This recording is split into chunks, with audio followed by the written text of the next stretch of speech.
Black slide एक महिला के भूत के बारे में एक डरावना शहरी किंवदंती है, जिसके पैर एक कार दुर्घटना में काट दिए गए थे। इसे click click drag, click click slide और चिक चिक बूम के रूप में भी जाना जाता है।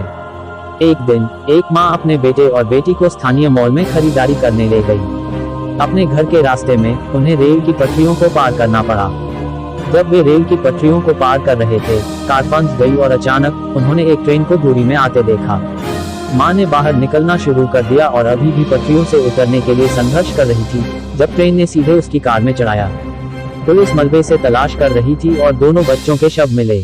वे एक वयस्क महिला के गंभीर पैरों में भी आए, लेकिन मां का शीर्ष आधा कभी नहीं मिला। कुछ समय बाद छोटे शहर में भयानक हत्याओं की एक श्रृंखला हुई।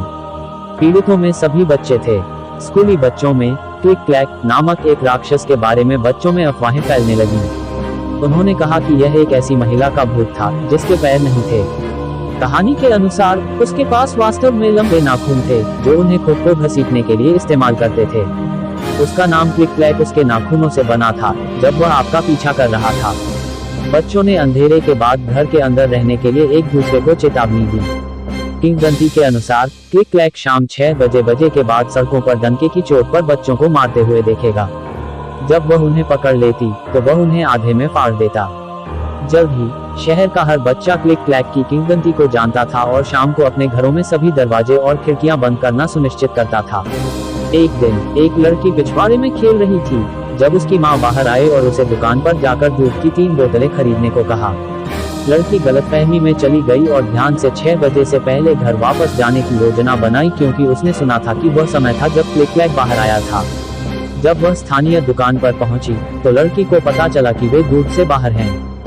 खरीदने के लिए 3 बोतल दूध लेने से पहले उसे कई दुकानों में जाना पड़ा। घर के रास्ते में लड़की ने अपनी घड़ी को देखा। समय शाम 5:52 बजे था। उसने चारों ओर देखा और देखा कि माता पिता अपने बच्चों को घर के अंदर बुला रहे हैं और घबराकर अपनी खिड़कियों और दरवाजों को बंद कर रहे हैं। उसने दौड़ना शुरू किया और लगभग अपनी गली में पहुंच गई, जब उसने एक अजीब शोर सुना। ब्लैक स्लाइड पर क्लिक करें, click click drag, click clack slide. वह पलट गई, लेकिन गली खाली थी। उसने अपनी गति बढ़ाई, लेकिन अजीब शोर उसके पीछे लग रहा था। ब्लैक ड्रैग पर क्लिक करें, स्लाइड पर क्लिक करें, ब्लैक ड्रैग पर क्लिक करें। वह उतनी ही तेजी से भागी जब तक वह आखिरकार उसके घर नहीं पहुंची। वह सामने के दरवाजे पर तेज दौड़ने लगी। लड़की की मां सो गई थी और दरवाजा बंद था और पर्दे बंद थे। अचानक तेज चलना बंद हो गया। कुछ मिनट बाद मां जाग गई और सामने के दरवाजे पर चली गई। जब उसने उसे खोला तो उसने नीचे देखा और उसे देखकर चिल्लाया। खून से सने दरवाजे में लिखा था, मां, तुमने दरवाजा क्यों नहीं खोला? लड़की को फिर कभी नहीं देखा गया था। मैरी शॉ डरावनी फिल्म डेड साइलेंस से एक डरावनी कविता या कविता है।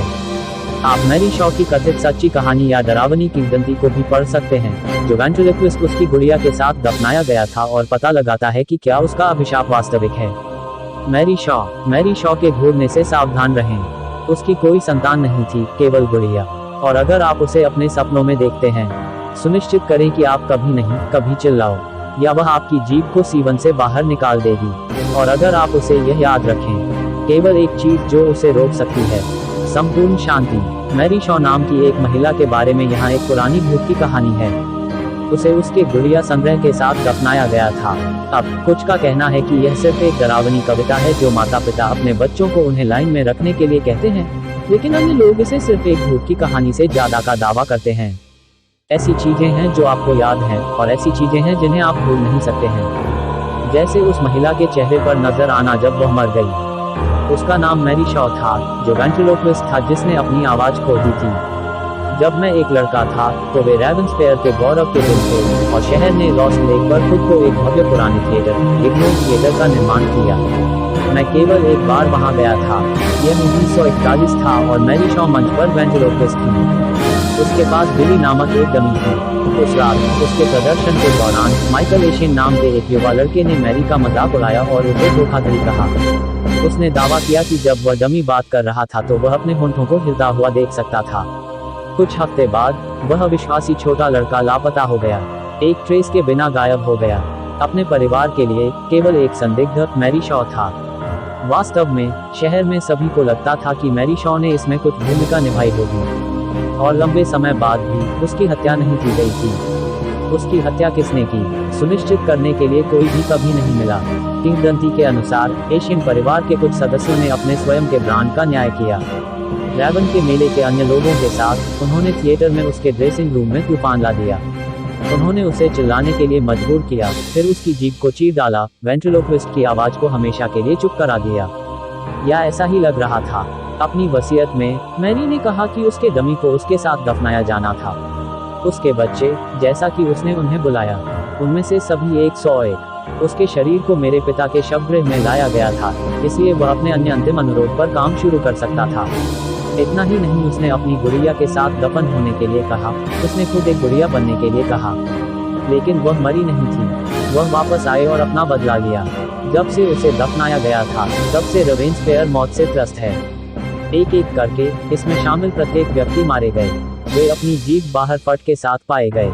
और फिर वही बात उनकी पत्नियों की भी हुई, और फिर उनके बच्चे, और उनके बच्चों के बच्चे। इस शहर में कोई भी मैरी शॉ के नाम को बोलने की हिम्मत नहीं करता है। उसे उसकी कब्र के पास जाने दें। वे जानते हैं कि जब तक वह चीखना नहीं चाहती, तब तक उसने मारना बंद नहीं किया।